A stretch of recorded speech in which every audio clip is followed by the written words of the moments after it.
Открывая заседание, председатель городского собрания Дмитрий Осия отметил, что бюджет на 2024 год социально ориентированный и детально прорабатывался депутатами. Мы подняли очень серьезно с помощью администрации города зарплаты по всем направлениям.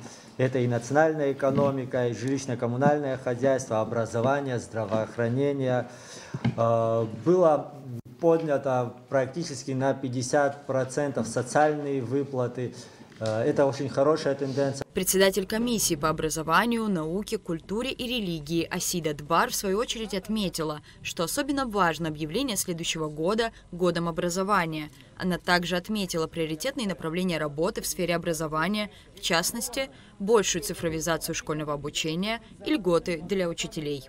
Мелодоска, это уже хочется, чтобы осталось в прошлом и вперед, если у нас получится, чтобы мы все классы смогли эти наши любимые интерактивные доски, они в школах по 5, по 4 штуки, я считаю, что это пока мало. И плюс еще хотелось бы, чтобы мы смогли обучить преподавателей настолько, чтобы это у нас ушло не только на открытые мероприятия, чтобы это было просто вот как каждый день, как обычно, открытый урок. Возможно, возьмите на заметку, чтобы учитель мог ездить бесплатно, вот, и, если возможно, сделать льготы какие-то для нас.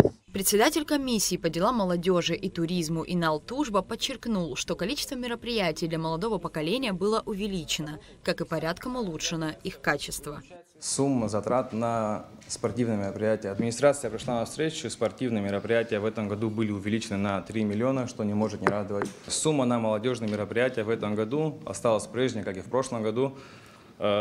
Также мы обратились к главе администрации с просьбой приобретения автомобиля, условно спринтер, да, для развоза детей, потому что большие молодежные спортивные мероприятия нуждаются в данном автомобиле, а пока их арендуют.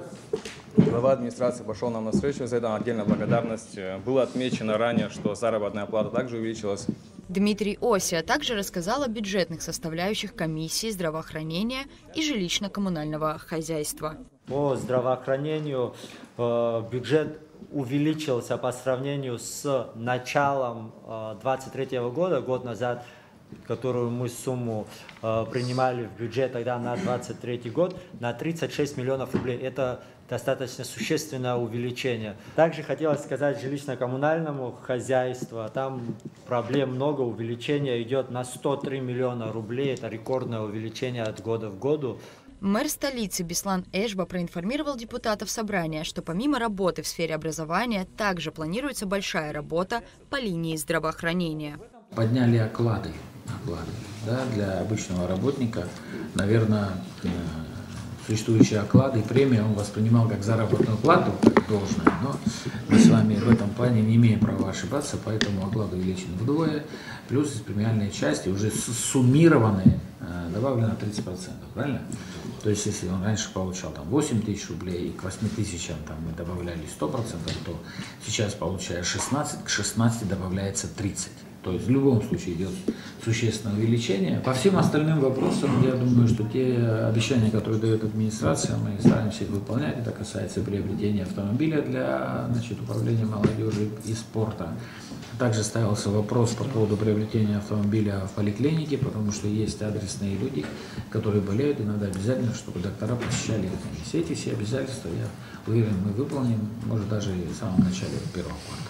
Беслан Эшба рассказал, что в следующем году будет проведена работа и по установке детских площадок, и ремонту детских садов и медицинских учреждений. Потом мы говорим о ремонте детских садов, не только школ, в детских садах и среднеобразовательных учреждениях надо будет провести, где косметический, где капитальный. Будем смотреть так, чтобы везде где-то показать свой след в этом отношении. Вот. Медицинские учреждения, вторая городская клиническая больница, там тоже надо проводить существенный ремонт. Да, вот мы сейчас в процессе с ними обсуждаем, приемный покой мы уже делаем, часть денег в этом году, там есть моменты, и кардиологию надо приводить в порядок, терапию надо приводить в порядок. Я с ними встречался, с коллективом, и сказал, давайте ваши рекомендации, но не так, что мы пришли, вы думаете, сейчас сотни миллионов потратим и все, но потихонечку этот процесс мы начнем в следующем году. Председатель комиссии по бюджету, налогам, финансам, экономике и прогнозированию Давид Чхиидзе рассказал, что этот год прошел достаточно продуктивно. продуктивно. Были реализованы проекты, которые улучшили качество жизни жителей столицы.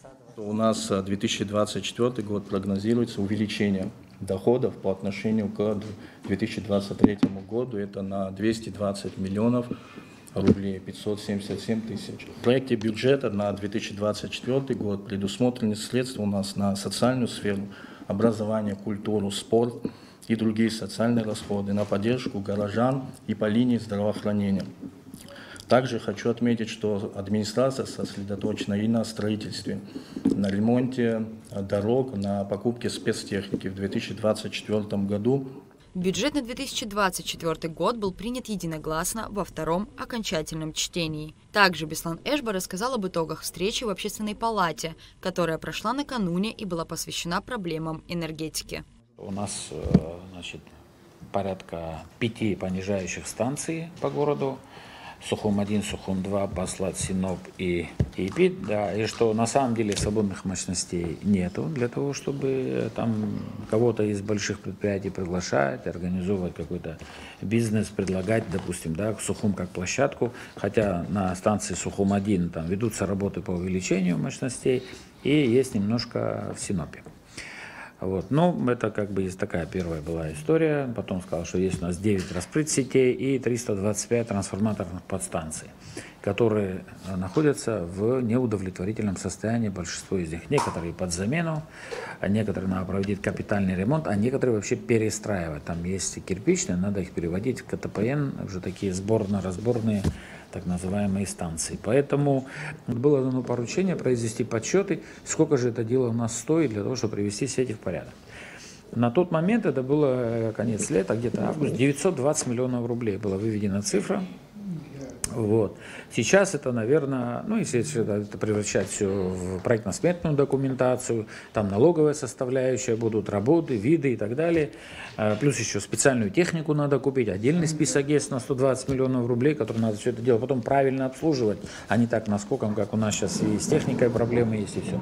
То есть более 1 миллиарда рублей. Мэр столицы поделился мнением, что энергетика должна оставаться государственной, но с возможностью инвестирования. Он отметил, что все зависит от условий, прописанных в договоре. Беслан Эшба также рассказал, что в следующем году планируется проведение глубокого технического аудита городских сетей. Рада Чачава, Михаил Братухин, Абхазское телевидение.